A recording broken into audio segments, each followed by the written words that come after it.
Hi there. If you own land here at home in Zambia or you're planning to, then you'll want to pay close attention to what I'm about to share in this video. The government recently announced plans that they want to inspect and possibly repossess land in resettlement schemes that hasn't been developed. Now, I know it sounds drastic, but there's a lot more to this issue than meets the eye, and we're going to be unpacking it in this video. Now, if we haven't met, or if it's your first time here, my name is Natasha Chumia. I'm the founder and CEO of Diaspora Connect. And on this channel, we love to give you information and inspiration on the Zambian real estate market. So if you like the sound of that, then please subscribe to our YouTube channel and also hit the notification button so you don't miss any of our videos. Now, the reason why I'm saying this is that so many of you who watch our videos, we love, by the way, that you watch our videos, but so many of you actually haven't yet subscribed. So we would love to have you as subscribers to our channel. Now, in today's video, we're going to be unpacking this issue about why land in resettlement schemes that hasn't been developed is under threat. We're going to be looking at both sides of this debate, those who are for this policy of repossession and those who are against. And then I'm also going to suggest why we actually might need to take a different approach. Let's get into it. So why is repossession even on the table? Ministry of Lands has made it clear that land in resettlement schemes has to be developed within 18 months. And when they talk about development, in many cases, it might be just a foundation slab. So we're not talking about putting a whole structure or a complete house on that land. You have to look at what the development standards are for that particular scheme. So like I said, in many cases, it might just be starting to build, putting that foundation slab on the piece of land. Now, the thinking behind this is quite clear and it's quite simple. So first of all, we know that Zambia has a growing population. You guys, hundreds and thousands of Zambians are being born every year. And what does this mean? Obviously, that there's a growing demand for land and there's a growing demand for housing. I'm going to say more about that later on in this video. And let's face it, land is a finite resource. So I'm sure a lot of you can remember from your economics class back in high school that there's scarcity of resources, and land is one of those scarce resources. Zambia is not getting any bigger. It is what it is. So there you can see why this issue of repossession is becoming a hot potato right now. That brings us to the question, should undeveloped land be repossessed? Let's explore both sides of this debate. And let's start by looking at the arguments for the policy of repossessing land that hasn't been developed.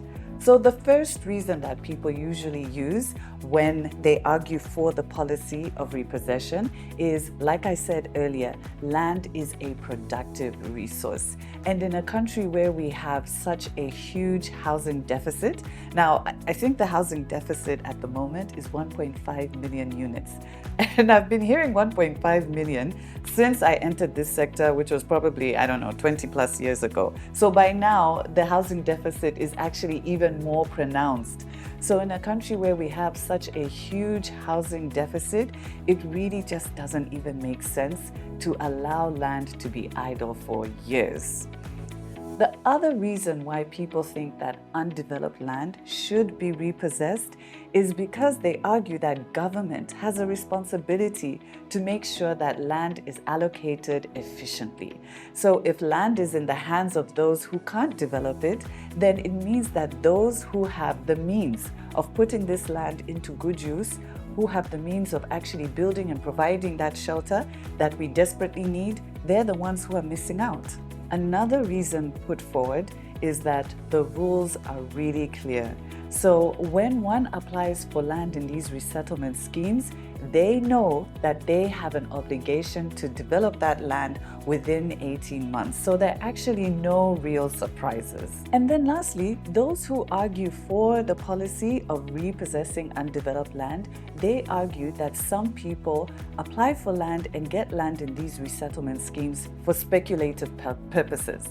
So what this means is that they hold land and they don't develop it, they're simply waiting for the price to go up. And then they find a way of trying to sell it. So this worsens income inequality between the haves and the have-nots. So the logic seems quite clear, and it seems quite clear that land that isn't being developed should be repossessed. But wait, is this the whole story? I don't think so. Let's look at arguments against the policy of repossession. Building is expensive. Let's face it, guys, those of us who have built, those of us who are building, we know how expensive building can be. And it is not realistic or feasible to expect that every Zambian will be able to build or put down a slab within 18 months, especially those who are economically vulnerable. Especially right now with the high cost of living, which we're all having to endure. I mean, we can all feel that, right? And let's not forget that certain people are placed in resettlement schemes because they're economically vulnerable or socially vulnerable. So again, to place that burden on them is a very harsh and unrealistic expectation. The second reason why people also argue against this policy of repossessing undeveloped land is because it's hard to develop the land. Some resettlement schemes don't even have the basic infrastructure in place. So some of them don't have accessible roads or good roads, and they don't have utilities, the basic utilities. So you can imagine building is already expensive, and now if they're not good passable access roads, then it can make building even more expensive. How on earth are you supposed to even get your materials to site in the first place? So this is also something that has to be taken into consideration. And then those who argue against this policy argue that there are transparency concerns. Some people are skeptical about how the policy will actually be undertaken and whether corruption might compromise the way repossessed land is actually distributed eventually. Others would also argue that just because people don't build on that land, it doesn't mean that they're not using it. So for instance, some people will actually farm on that land or they'll use it for seasonal purposes. And this can be very important because they're using the land to actually feed themselves and their family. And for economically vulnerable or poor families, what can be more important than having that land to actually feed themselves? And so to just repossess that land and take it away seems very harsh and again quite unfair. And then there are also environmental aspects that we need to look at. So just because land isn't being used, it might actually have an environmental impact. So think trees, think green corridors, think wildlife. And I mean, all around us, we're getting this message about climate change and how we have to adapt to climate change. So maybe these are also some of the considerations that have to be looked into when we look at undeveloped land. And lastly, some would argue that this whole repossession thing actually just worsens income inequality in the country. It's okay for those Zambians who are okay or well off for them to meet that development standard. They can easily meet that standard. But what about, like I always say, for those poor Zambians, we might be taking away the only real asset that they have. So while policy matters, yes, policy does matter, compassion and context also matter too. So what is the solution? So I'm sure you can see from the arguments that I've given you, pro repossessing undeveloped land and also against the policy of repossessing undeveloped land, you can see that this issue is not at all a black and white issue. So yes, of course, as a country, we need to make use of land. It is a productive resource, but repossession should be a last resort and not a first response. So I think what we need actually is a more balanced approach. I think that development standards need to reflect economic realities, real economic realities. I also think that they need to give people a really good notice period to let them know that this process is impending, and also give realistic grace periods. One commentator also mentioned that perhaps incremental fines and penalties could encourage people to make progress, and also encourage them to actually start if they've been unable to start before that. And above all, there has to be transparency in the way the process is done, on how repossessions are done and how that land is eventually reallocated. So now I want to hear from you guys. What do you think? Should undeveloped land be repossessed? Where do you fall in this debate? I really can't wait to hear your comments. So please put them in the comment section below this video and let's discuss. This is a debate that can affect all of us.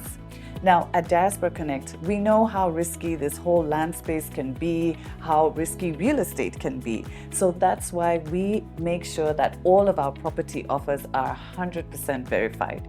And if you want to know what our latest property offerings are, our latest verified property offerings are, all you need to do is click the link below this video. So I hope you enjoyed this video. I know it was a lot. I know it was a debate, but I hope it got you thinking. And like I said, don't forget to answer where you fall in the debate in the comment section below. But if you like this video, then please do give it a thumbs up. It really helps get our video to more and more people.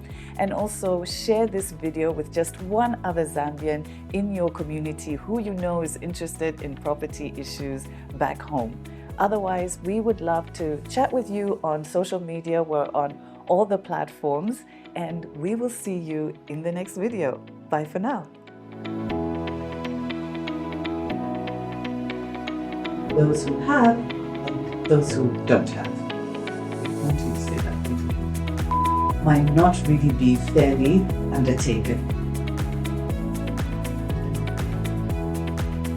Approach.